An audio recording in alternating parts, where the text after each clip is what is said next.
Question that gets asked a lot when we're speaking to clients, and generally it's the first question that people ask, is how much do you charge and when do you charge your fee? So as far as mortgage brokers are concerned, there are brokers that charge no fees. There are some brokers that charge a percentage of the loan amount. We charge a fixed fee at GoMortgage, and typically that's payable on mortgage application. So we don't charge any fees up front for checking affordability, getting a decision in principle. Just once you've found a property, had an offer accepted, and we're then progressing to a full mortgage application. So in order to maintain the service levels that we and you expect from us, we feel it's necessary to charge a broker fee so that we can have staff in place to basically progress the mortgage at different times throughout the process. So pre-offer, we have an admin team getting that mortgage to offer as quickly as possible. Then once it's offered, we have an admin team post-offer. So chasing the estate agents, the solicitors, again, making sure things are progressing without any delays. That's not to say that the delays won't happen, they will, but because we're chasing them, things will progress quicker than they would do. So that's why maintaining the service levels, it requires us to charge a broker fee. What does the upfront mortgage process look like at GoMortgage? Well, initially we'll have a quick chat and get to know what you're looking to do. That might be over WhatsApp, email, telephone. Here we'll get to know sort of what you're looking to do and what you're looking to achieve, and then we'll invite you onto our mortgage portal where you can pass us all your information, all your documents that we need, and once we've received everything, we will then look at affordability and get you an agreement in principle. There is no cost for doing this, everything up front, there's no fee. We only charge a broker fee as and when we proceed to full mortgage application.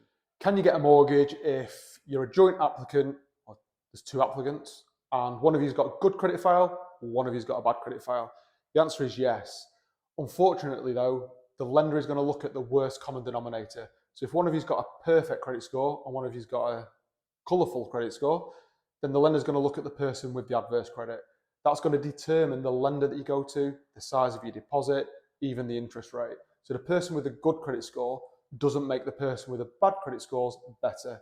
They're looking at the worst common denominator. Can you get a mortgage with no payslips? The answer is yes, providing you meet the lender's criteria.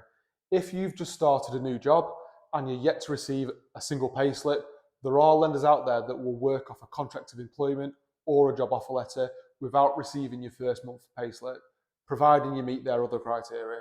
So typically that's going to be around previous employment history and other things as well. How many years books do I need when I'm self-employed? So if you are self-employed, most lenders across the board are going to want to see 2 years books. So whether that's your accounts or your SA302s, because they average them. If you have been self-employed for 1 year, there are still options, but they're just more limited. So out of over 100 lenders, we might only have access to 15 lenders if you've got 1 year's books. As soon as you get that second year, the amount of options opens up dramatically. So if you've just become self-employed and you haven't got 1 year's books yet, you are not going to be able to get a mortgage until you've finalised your first set of accounts. What are overpayments and can you make overpayments on your mortgage? So whether or not you can or can't make overpayments will depend on your mortgage and the offer that you've got and the lender that you're with. You would have to check your mortgage offer to see what overpayments you can make per year. Typically, most lenders will allow a 10 to 20% overpayments.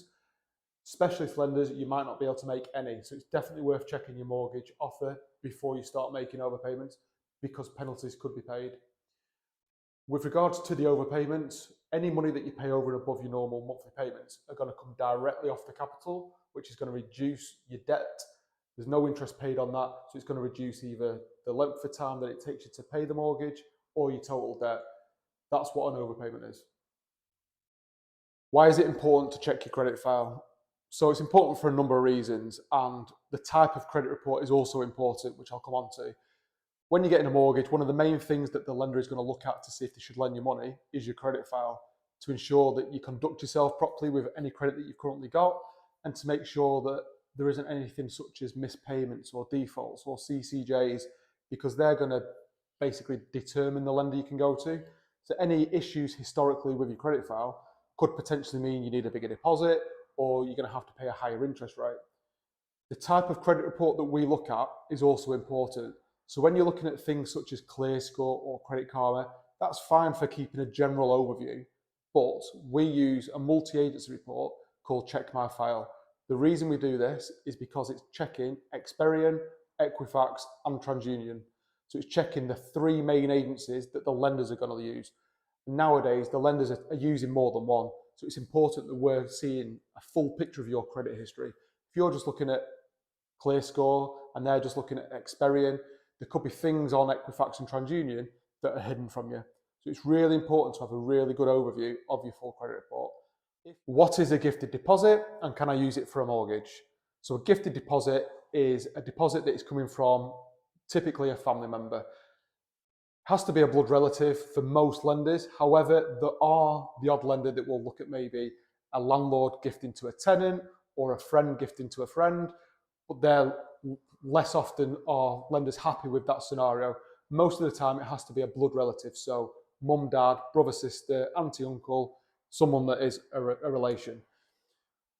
When it comes to the gifted deposit, it is just literally a deposit that is gifted to the person to buy the property, and typically it's going to be savings, so we would need 3 months bank statements showing the deposit from the gifter and a gifted deposit letter stating that it is a gift and they don't want the money back.